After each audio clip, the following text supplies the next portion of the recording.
The White House now claims you resigned. There would be no reason for me to resign. I made a commitment. I took an oath. And I was here to fight for our veterans. Did you submit a letter of resignation? No, I did not. Asked to submit a letter of resignation? No, I was not. All right, David Shulkin there, the ousted Veteran Affairs Secretary, on Meet the Press earlier today, denying White House claims he resigned his post. Now, Shulkin was the fifth high-profile exit in March, and rumors are swirling about who will be next. The Washington Post reports the president is increasingly seeking advice from former staffers. Among them, Corey Lewandowski, Dave Bossie, and former White House Communications Director Anthony Scaramucci. Joining me now, Jason Johnson, MSNBC contributor and politics editor at The Root, Nancy Cook, White House reporter at Politico, Josh Lederman, national security and foreign policy reporter for the Associated Press. Nancy, starting with you on this, as we now look at these transitions over this past week, and we're looking at the VA secretary now putting in question on Meet the Press how the very exit had happened, one has to ask what will be next and who will be next. I know, it was kind of amazing last week that only one person got fired, and that was a quiet week at the White House. I think what I'm watching is, according to my reporting, I think what will be interesting to see is how long General Kelly lasts in the chief of staff job. I think increasingly the president is telling his allies that he wants a new chief of staff, but it's really just a matter of finding, someone else to actually fill the slot. And then I think the other thing to watch is all these campaign originals like Corey Lewandowski and Dave Bossie, who really stay in touch with the president. They had dinner with him last Monday in the White House residence.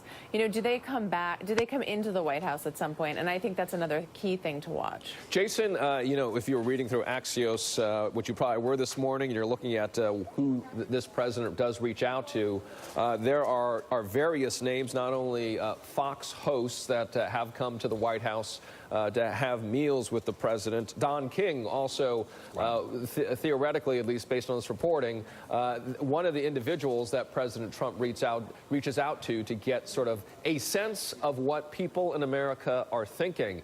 When we talk about the town, right, this town, and that's Washington, D.C., he certainly seems to have a lot of folks that aren't part of this town. Well, yes. I mean, because Donald Trump not only doesn't know much about Washington, D.C., he's assiduously avoided getting to know anybody in Washington, D.C.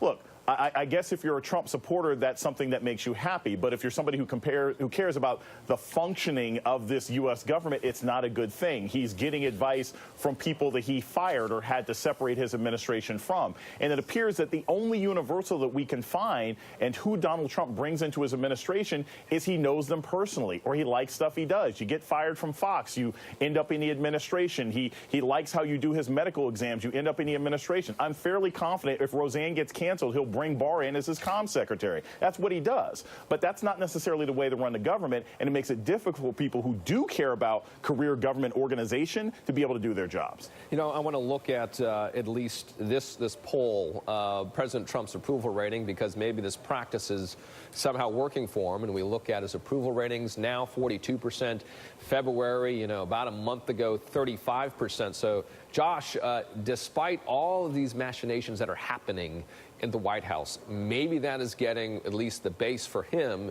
to grow and attach even more, to have that effective tie. Well, it's hard to know whether those changing poll numbers are the result of the way he's handled staffing his White House or completely unrelated things.